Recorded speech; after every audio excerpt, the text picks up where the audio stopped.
Salmos hino 168. Senhor, eu preciso de Ti.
Declarar em todo tempo, irmãos, que precisamos do Senhor. A igreja é do nosso Senhor e Salvador Jesus. Amém. Nós pertencemos ao nosso Senhor e Salvador Jesus.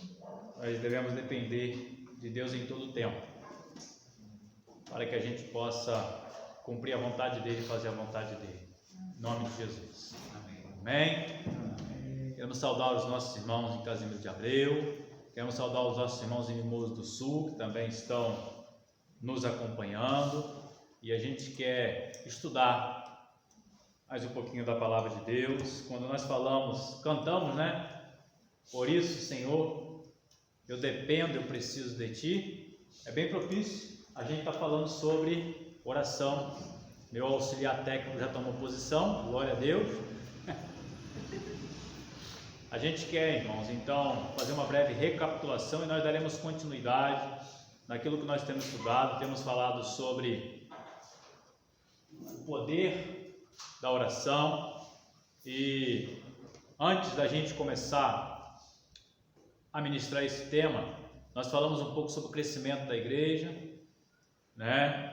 E o crescimento que nós entendemos que a igreja deve obter é o crescimento vindo da parte de Deus. Não é o crescimento vindo da parte da vontade do homem, do coração do homem, mas o crescimento que vem do coração de Deus para a igreja. E para que nós venhamos a entender e a compreender o desejo do coração de Deus para nós devemos falar com Deus. E como que nós falamos com Deus?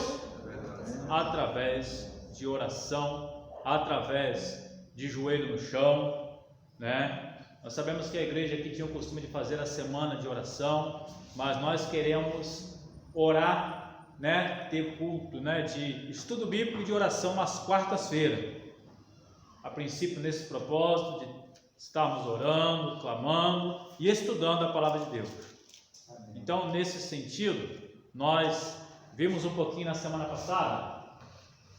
Esse texto foi o texto base que eu utilizei para que nós pudéssemos então mostrar onde o apóstolo Paulo vai falar em 1 Coríntios, capítulo 3, versículos 6 e 7, dizendo: ele havia plantado, Apolo havia regado, mas o crescimento veio de Deus, de modo que nem o que planta é alguma coisa, nem o que rega, mas Deus que dá o crescimento. O crescimento ele vem de Deus e por isso nós devemos interceder, clamar, pedir a Deus que nos dê discernimento espiritual, a igreja como um todo, para que a gente possa compreender qual é a vontade de Deus. A gente sempre fala, irmãos, que o nosso coração muitas vezes quer seguir uma direção, mas a gente não pode seguir aquilo que está no nosso coração. Aí é que vem a intimidade com Deus, para que nós possamos cumprir a vontade de Deus. Intercedemos pelos projetos de Deus em nossa igreja. E quando nós falamos, irmãos, intercedemos pelo projeto de Deus na nossa igreja, a gente está falando da intercessão da nossa igreja. Nós sabemos que a nossa igreja, nós temos as nossas congregações, né, as quais nós acabamos de orar aqui, pela congregação de Casimiro de Abreu, pela congregação de Macaé, pela congregação de Araruama, pela congregação em Mimoso do Sul. A nossa igreja, nós somos um povo, somos uma igreja única, e a gente tem clamado e devemos continuar intercedendo para que os projetos, tanto aqui na igreja quanto também nas nossas congregações, possam ter o crescimento e a direção dada pelo Senhor. Fizemos esse questionamento, onde perguntamos o que realmente significa interceder, né? Quando o apóstolo Paulo fala de plantio e colheita, somos motivados a observar a postura daqueles que iniciaram a evangelização mundial. Eu costumo falar, irmãos, que a igreja, né, a igreja nos moldes que nós conhecemos a igreja hoje, ela foi inaugurada, ela surgiu a partir do momento em que Jesus subiu aos céus, relatado ali no livro de Atos dos Apóstolos. Né? Existia anteriormente, né, a igreja, mas era a igreja num sentido diferente a qual aparece a partir do livro de Atos dos Apóstolos. Né? O próprio Jesus ele pregava nas sinagogas. As sinagogas eram locais onde o povo se reunia, né? Aí a gente teria que voltar um pouco para compreender o porquê que o povo deixou de adorar no templo para que então pudesse adorar nas sinagogas, né? Após diversas perseguições, após exílio, após momentos em que o povo não tinha condições de estar reunido no templo que Deus havia instituído lá no passado, o povo então começou a ter o costume de se reunir em locais específicos, mas eles tinham ali o objetivo de trazer o culto judaico dentro da sinagoga. E a gente já vê que o próprio Jesus, quando ele pregava nas sinagogas, ele já começava a mudar aquela característica ou aquela ideia que o povo judeu tinha anteriormente. E então o próprio Jesus ele falou que ele inauguraria ou traria um novo tempo, uma nova fase para a humanidade, que seria o período da graça, o período onde ele derramaria o seu Espírito Santo, e assim ele o fez. E então inaugura-se uma nova fase na história da humanidade, ou seja, o início da igreja. E é por isso que nós queremos pensar um pouco, né, naquilo que é a história, né, do início da igreja, relatada, né, no livro de Atos dos Apóstolos, que é onde conta o início da história da igreja. E a gente, irmãos, vai se deparar com algumas lições que são colocadas ali, voltados para a questão da oração. E esses exemplos que são colocados ali na igreja primitiva são exemplos que a igreja tem que olhar na atualidade e ver: devemos e precisamos seguir a mesma direção. Devemos e precisamos seguir o mesmo exemplo deixado pela igreja primitiva. Por isso que eu fiz questão de estar listando esses exemplos com base no livro de Atos dos Apóstolos, que vai pautou na época o crescimento da igreja primitiva, o desenvolvimento da igreja, a plantação de novas igrejas, né? O envio de missionários para a obra de Deus, para o crescimento da igreja. Mas para isso havia uma base sólida, consistente, a qual teve a oportunidade então de fazer com que Deus pudesse operar através da igreja, fazendo com que a igreja então pudesse se expandir. Tranquilo, irmãos? Amém? Qualquer coisa, dá um sinal que a gente para. Primeira lição, Atos capítulo 1, versículo 14. Eu vou pedir o auxílio dos irmãos para que a gente possa então estar avançando com a leitura da palavra de Deus. Pode? Isso. Atos capítulo 1, versículo 14, essa primeira lição, eles vão falar sobre a perseverança em unanimidade em oração. Quem achou? Por favor. Todos estes perseveravam unanimemente em oração e súplicas com as mulheres e Maria, mãe de Jesus, e com seus irmãos. Amém, irmã Leia. Esse versículo, irmão, fala de quê? Oração com súplica, mas de forma unânime. O que isso significa para nós? União. Irmãos, a igreja, quando ela se propõe a orar, ela precisa ter objetivos traçados, objetivos concretos, de modo que a igreja ela possa ter uma direção, de modo que a igreja ela possa ter um planejamento em que toda a igreja ela esteja envolvida com o mesmo propósito, com o mesmo pensamento, para que então Deus se agrade daquilo que está sendo dado à igreja pela direção dele, né? E nós que somos congregacionais, nós sabemos que Deus ele se manifesta através daquilo que ele direciona no coração da maioria. Amém? Aí eu vou puxar sardinha agora para a igreja congregacional. Irmãos, quando eu olho para a igreja relatada em Atos dos Apóstolos, eu vejo uma igreja congregacional. Eu não consigo ver na igreja primitiva uma igreja que caminhava com uma forma de governo episcopal. Uma forma de governo episcopal é uma forma de governo onde existe um líder, onde o líder ele dá as diretrizes, onde ele determina as diretrizes, e não há participação por parte da igreja naquilo que ele determina. Quando a gente vem aqui para o livro de Atos dos Apóstolos, a gente vai chegar a um exemplo lá na frente que a gente vai entender isso melhor, a gente vai ver que existia uma participação da igreja efetiva nas decisões que a igreja tomava. E nessas decisões efetivas que a igreja tomava, havia unanimidade naquele pensamento. É por isso que é importante nós estarmos reunidos, que nós estejamos buscando a direção de Deus e através daquilo que nós conversamos, nós chegamos à conclusão de que é a direção dada por Deus a ser seguida.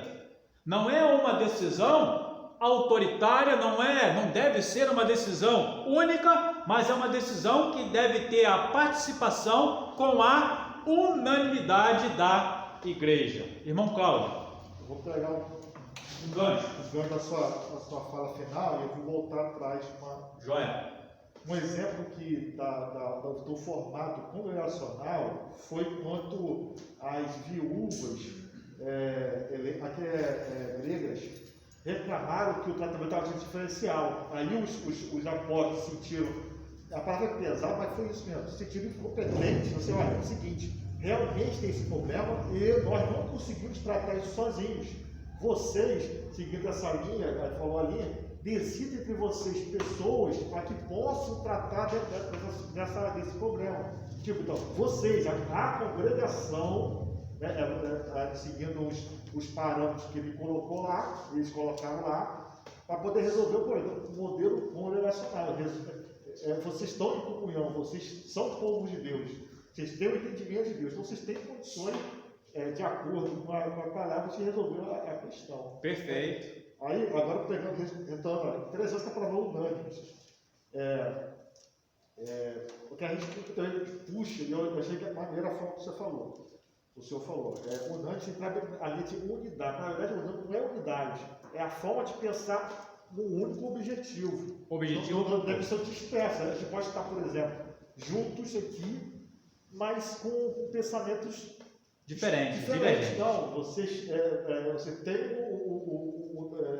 o pensamento único. Lá, aí que eu fico assim, pensando, reflexivo, assim, o quanto que formatar a minha vida em si, né? Porque lá você vê que eram 3.000, 2.000 almas sendo salvos. Se estou orando em unanimidade, será que o foco deles estava sendo qual? O foco deles possivelmente estava voltado para pregação do Evangelho, conversão e salvação de vidas. Por isso que Deus, o Espírito Santo trazia resultados de acordo com o propósito da igreja. Prefeito Alexandre. Eu vim de uma igreja que era episcopal. E eu era congregacional, não sabia. E quando eu li a Atos, igual eu acabou de falar, eu pensava assim, poxa, na época que Deus agia de maneira tremenda, né? Conversões de milhares, uma vez só, e outras coisas mais. Os apóstolos mandam os irmãos a escolher 7 diáconos. Naquela época, usa a simplicidade, ó. Eu que você escolhe, igual o irmão acabou de falar. Na verdade, o texto que ele fez referência foi exatamente esse texto, foi a instituição do diácono. É isso aí. Aí, hoje, o que acontecia lá, eu vejo acontecer na igreja, o pastor chega no culto e fala assim: Deus me revelou que fulano tem que ser diácono. Caramba, mas contigo no começo da igreja, Deus não fazia isso, os apóstolos mandavam, né?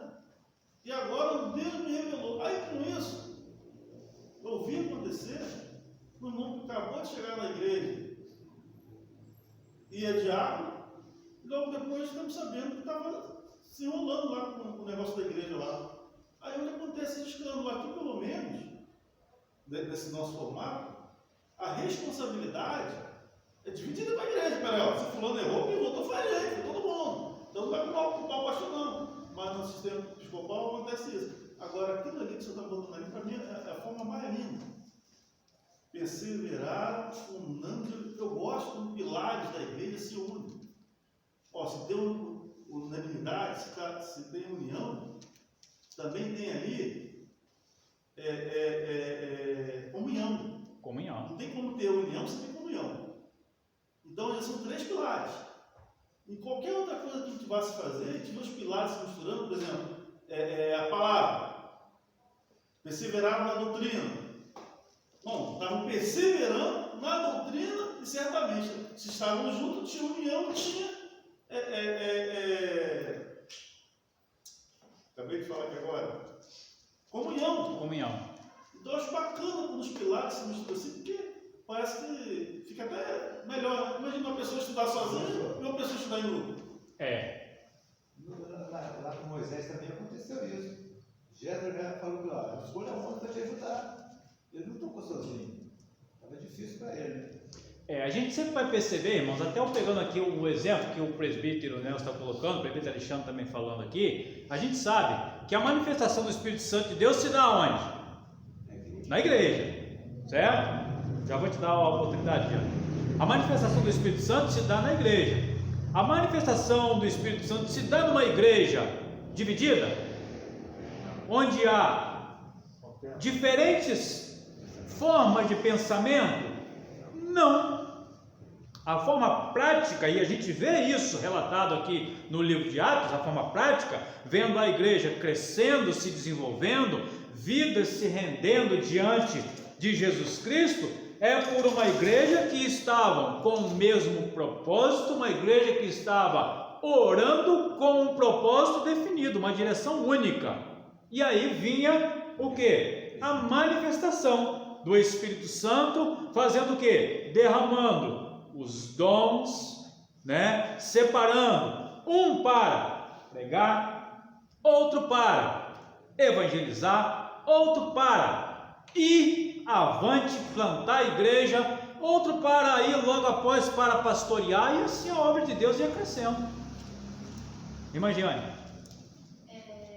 Pastor, até esses dias, quando nós estávamos conversando, até lá em casa mesmo, em família, e estavam falando sobre essa questão da unidade, e aí eu estava falando que eu vejo isso, que Deus, né, sempre tentou mostrar a importância da comunhão, de não ser sempre partindo de um só, para a gente, desde o início da criação, né? Primeiro que Deus não é Deus Pai, tem Deus Filho e Deus Espírito Santo. Façamos três. o homem à nossa imagem, conforme a nossa semelhança. Exatamente. E ele sempre se preocupou em relacionar com o homem, né?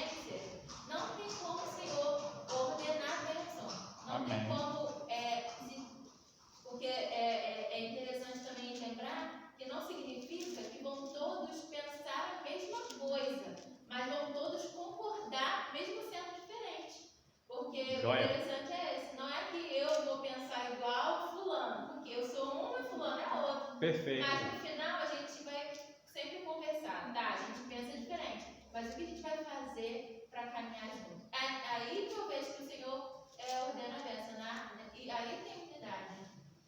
Muito interessante a sua colocação, irmã Giane, no sentido de nós aqui como igreja termos a oportunidade de, em determinados assuntos, temos a oportunidade de votar. Nem em tudo, nem em todos os momentos, alguém, né, a igreja como um todo, vai votar naquela matéria de forma unânime, né? Mas vai ter, de repente, um pensamento divergente, um pensamento contrário, porém, através da manifestação do voto da maioria, o que aqueles contrários eles vão fazer?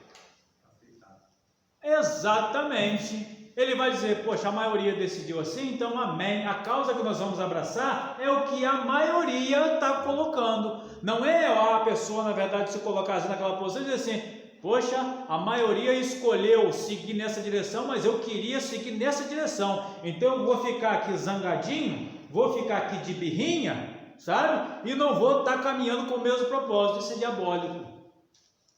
Isso é diabólico. Tá? Irmão Cláudio, isso é divisão. Eu vi um estudo da irmã Priscila aqui, e ela abriu um parênteses. Eu peguei aquele ali e guardei para mim.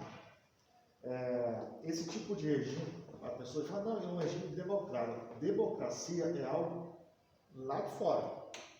Aqui, o regime aqui, é a palavra de Deus. Palavra de Deus. Aí toda essa construção, né, quando o senhor falou também que a irmã também falou, né, em relação a voto, mas você vê que na igreja congregacional a gente faz, não é só parte de uma votação, você sempre tenta entrar daquela fase de. Parece que fosse bobo, né? Que a gente fala, apoio, não sei o quê, vamos discutir, porque a gente tenta fazer o possível de construir uma proposta para que tenta sair do consenso. E consenso não é unanimidade. O consenso é quando você consegue, a pessoa que o irmão ou a irmã que é contrário, mas ele acaba sem argumento de defender aquela tese. Perfeito. Muitas vezes até chega até retirar a proposta. Perfeito. Tem vezes que não chega nesse ponto, tem que votar mesmo. Mas sempre na construção, sempre baseado no amor fraternal, de saber ouvir. Saber ouvir. E aí nessa construção você acaba fazendo o quê? Entrando nessa parte da ser unânime. Que é diferente de junto, concordar com tudo junto. Sim. Mas focado, você não, a minha proposta foi perdedora. Não foi perdedora. A igreja decidiu seguir nessa outra direção. E eu estou aqui para seguir na direção em que a igreja está querendo seguir. Irmão, se as igrejas congregacionais compreendessem isso de forma, literal, de forma, clara, a gente viveria aí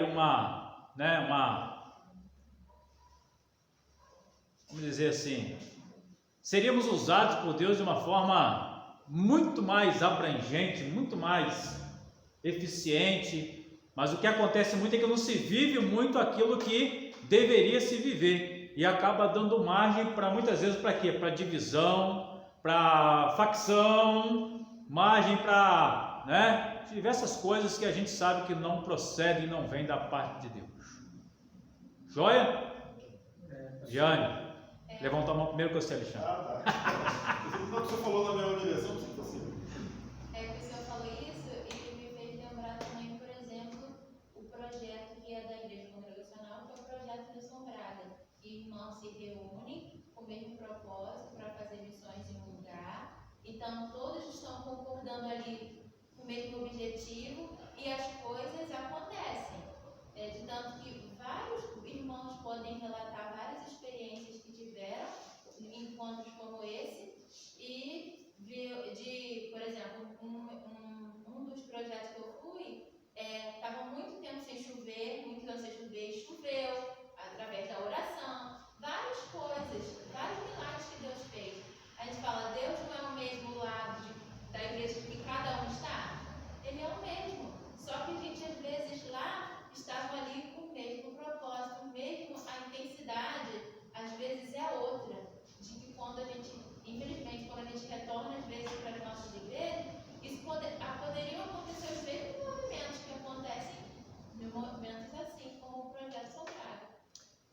E na verdade, Magiane, podem acontecer, desde que a igreja compreenda que ela deve viver naquele foco, né? Às vezes a pessoa, no caso, vai a um projeto, ela vive aquilo ali, naquele período que ela está ali, onde está todo mundo com o mesmo foco, orando, intercedendo, e vê o poder de Deus sendo manifestado de forma milagrosa, né?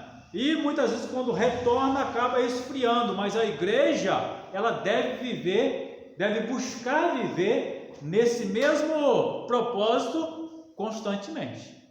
Por mais que seja difícil, é difícil, mas o propósito, a busca tem que ser essa, a direção a ser seguida tem que ser essa. Joia? Você tinha levantado a mão, não tinha? O senhor hoje está falando parecido comigo, você está citando Gálatas toda hora. Tá o quê? Citando Gálatas toda hora. 3 pilares: perseverar, perseverança, unidade e oração. O final daquilo ali só pode dar o que a irmã acabou de falar aqui, o Senhor derrama a sua bênção, concordando com o Salmo 103. O final daquilo ali lindo, se a gente for naquela direção ali, vai tudo muito bem. Temos que ir, né? Temos que ir. Mas às vezes, para a gente mostrar o lado bom, aí faz agora, igual o senhor falou aí, quando o senhor começou a falar da questão de divisão, que é onde eu lembrei de Gálatas. Se a gente fizer o contrário daquilo ali, vai dar divisão, vai dar briga, vai dar problema, a gente não vai ver o agir de Deus, a gente vai ficar cansado, estressado, como os Gálatas, um mordendo o outro. Então vamos fazer tudo certo, perseverar na unidade e oração. Deus vai derramar a bênção. Agora, se fizer o contrário, senão vai vir o sofrimento, a Sim. decepção, as tristezas, Sim. não vão chegar a lugar nenhum, Amargura, amargura, desânimo. não vai se nadando contra a correnteza. Exatamente. Pastor, Diácono Alcântara. que nem o povo de Israel, né? Enquanto estavam em pecado, foram andando ao redor, foram dando voltas, até que acertasse o caminho certo e chegar até a prometida. Na verdade, Alcântara, a gente vê aí, enquanto eles estavam com os olhos voltados para Deus, as coisas fluíam, né? Quando eles desviavam os olhos de Deus e começavam a olhar para os problemas, para as circunstâncias, para as coisas, eles perdiam o foco, e quando perdiam o foco, o que acontecia? Perdia a bênção de Deus. Presbítero Ney.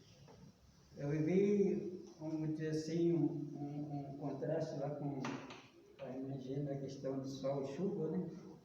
Eu fui para o lugar que precisava chuva, eu fui para o lugar que precisava sol. Mas a gente que já foi no projeto, quando a gente começa a passear dentro do projeto, a gente vê muitos pensamentos diferentes dentro do projeto. A gente sai com um propósito, com um objetivo, né, de construir a igreja, mas a gente passa por situações muito assim, difíceis, porque a gente chega aí algumas vezes no projeto e a gente vê que pessoas foram lá com um pensamento diferente, quer impor aquilo que ele acha que é certo, né? E às vezes dificulta muito a construção, bom andamento, na verdade, de um projeto. Mas, por sermos congregacionais, vamos dizer assim, sempre existe aqueles que não perdem o foco e, quando necessário, chama no cantinho para conversar, né? Dá aquele tradicional puxãozinho de orelha para que a pessoa lembre que ele é congregacional e está ali para trabalhar com uma única causa, que é o reino de Deus. Então, quando a gente entende que nós fomos chamados para trabalhar no reino de Deus, nós podemos sim perder algumas coisas aos nossos olhos, nós temos até como perda, mas na verdade nós não estamos perdendo, nós estamos ganhando.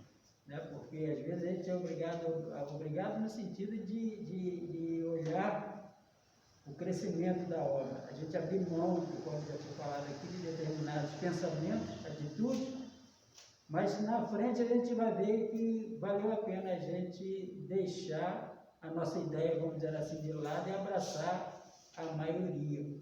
Então eu pude viver isso em alguns projetos que eu fui, e quando a gente, rapidinho, rapidinho, quando a gente esteve na Bolívia, por exemplo, a gente chegou lá e encontramos um rapaz que havia se formado, né? Tinha terminado o curso de espanhol e o negócio dele era falar espanhol para todo mundo ver que ele tinha formado. Então ele esquecia da obra e começava a conversar com um e com o outro, me formei isso, tal, não sei o quê. Eu falei, não, mas nós estamos aqui para trabalhar, né? Para ouvir espanhol, não. Né? E a gente colocaram ele no nosso grupo. Aí arrumou problema, porque ele queria falar espanhol, a gente queria falar a linguagem de peão, aí ficou difícil. E teve um certo momento que a gente chamou o pastor que estava na liderança e falou, pastor, você toma uma atitude, por favor, porque senão a gente vai, igual diz meu tio, vai deixar a carne operar, e aí a gente vai arrumar problema, porque nós não viemos aqui para ouvir espanhol, nós viemos aqui para construir, né? E qual é a nossa linguagem? É massa, é tijolo, né? A nossa linguagem é essa que a gente tem que entender. Aí chamaram o irmãozinho que queria falar espanhol para conversar. Aí depois de uma conversa, né? Aí a gente chamou ele no canto. Pessoal, a gente já tem orado para que Deus cesse essa chuva para a gente trabalhar. Quando a chuva diminui e você vai falar espanhol, a obra fica parada. Né? E aí ele ficou cara feia com a gente, né? Mas graças a Deus que depois ele pôde entender porque ele era um dos beneficiados do projeto. Amém. Para o campo missionário. Mas é isso, a gente, no projeto, a gente tem hora que a gente bate cabeça com um com o outro, mas quando a gente entende que nós estamos lá por causa de um chamado de Deus, aí a gente abre mão para poder ganhar. Amém. Me chama a atenção, num projeto que a igreja, porventura, venha desenvolver, a congregação venha desenvolver, se alguém quiser falar espanhol, você chama quem está querendo falar espanhol para conversar um pouquinho, para que ele entenda que às vezes não é o momento de estar falando espanhol, mas sim falando a mesma língua que todo mundo se propõe a caminhar. É interessante, né? É interessante a colocação. Amém? Vamos lá? Mais um? Segunda lição? São só 10 lições, irmãos. A gente está na segunda, né? Glória a Deus. Segunda lição, Atos capítulo 1, versículo 24. E oramos certo do Senhor, que conhece o coração de todos, revela-nos qual destes dois tem escolhido. Irmãos, eles perguntaram aí era o momento em que eles, né, questionavam a Deus acerca de quem deveria, né, ser substituto. E essa pergunta aí não é algo, digamos assim, que nós podemos ver aí, como nós já mencionamos, uma decisão de alguém específico, mas uma decisão que era da igreja, através de... Repete para nós, irmã. Através da oração. Através da oração. Era algo importante para a igreja. Era algo importante para o crescimento e para o andamento do trabalho. E a resposta que eles precisavam não era uma resposta, né, inicialmente, da boca de homem. Era uma resposta que devia vir de Deus. E como que se fala com Deus para se obter essa resposta? E o que eles fizeram? Amém? Pô, pastor, que interessante. Interessante, vamos lá. Mas desse texto mesmo, se seguir um pouquinho para frente, é que as pessoas muitas vezes pega só uma parte. Versículo, aí distorce, né? Aí você pega o versículo 26 e fala, e lançaram sorte, mas tem que ler o texto todo. Ó, vindo a sogra com a empatia, sendo então votado lugar com os 11. Se você pegar, eu sei que o pastor até falou que tem, no grego, se você pegar, na verdade, a palavra não é sorte, foi através de escolha entre os membros da igreja. Entre a congregação. Entre a congregação. Não é sorte que nós entendemos na vida atual. Sim, é outro contexto. É outro contexto. Perfeito, perfeito. Tranquilo, pessoal? Amém? Vamos lá. Terceira lição, Atos 2:42. Isso nós conhecemos de cor. E perseveraram na doutrina dos apóstolos e na comunhão Mais uma vez ele vai falar na perseverança nos pilares, presbítero Alexandre. Né, irmã? Os pilares. A comunhão, partir do pão, as orações. A oração é tudo, é um pilar muito forte. Irmãos, essa perseverança aqui, a perseverança ela dá para nós a ideia de que deve ser uma constante busca em prol disso. Quando a gente não persevera, né, a perseverança, nós sabemos que a perseverança é a chave da vitória. A perseverança é a busca frequente em se conseguir viver daquele modo, daquele jeito. Porque se houver um relaxamento por parte da igreja, por nossa parte, a gente vai ter uma tendência a fazer o quê? A não viver nesse modo. Então a gente tem que perseverar, a igreja precisa buscar isso, as congregações precisam buscar isso, viver nessa perseverança, nessa unidade, nesse compartilhamento, nessa preocupação uns para com os outros. Presbítero Alexandre, depois Alcântara. A Bíblia toda hora lembra que Deus é nosso Pai, nós somos filhos dele. A minha filha, graças a Deus, ela é muito boa, porque ela me estuda e sabe o comportamento. Então, quando quer alguma coisa, ela chega de mansinho: pai, se o senhor puder, o senhor faz isso para mim. Não tem como dizer não, né? Então, você imagina aí a gente falando com Deus do mesmo jeito: Senhor, segundo a tua vontade, o senhor faça isso comigo e tal. É uma coisa, é bonito, mas é uma coisa. Agora você imagina se toda a igreja junto: Senhor, toda a igreja, quando o senhor puder, faça isso por nós. Não vai ficar mais bonito? Vai. Agora imagina toda a igreja fazer isso constantemente. Vai mover o coração de Deus. É verdade. Vai mover o coração de Deus. É verdade. Alcântara. E aqui no versículo 3 a gente vê, né? É o pastor agora falou, né? E cada alma havia temor, e muitos prodígios e sinais eram feitos por intermédio. Aqui diz dos apóstolos, mas a gente vê por intermédio de Deus. Quando a gente anda em unidade, todo mundo num só pensamento, na união, Deus derrama as bênçãos. Deus derrama as bênçãos. Voltando ainda, irmãos, ao 42, eu sei que a gente está falando sobre a questão da oração, mas aqui, na verdade, né, o Alexandre até falou sobre a questão de pilares, né? E ressalto também os meus olhos aqui, no versículo 42, onde ele fala: e perseveravam na doutrina dos apóstolos. O que isso significa?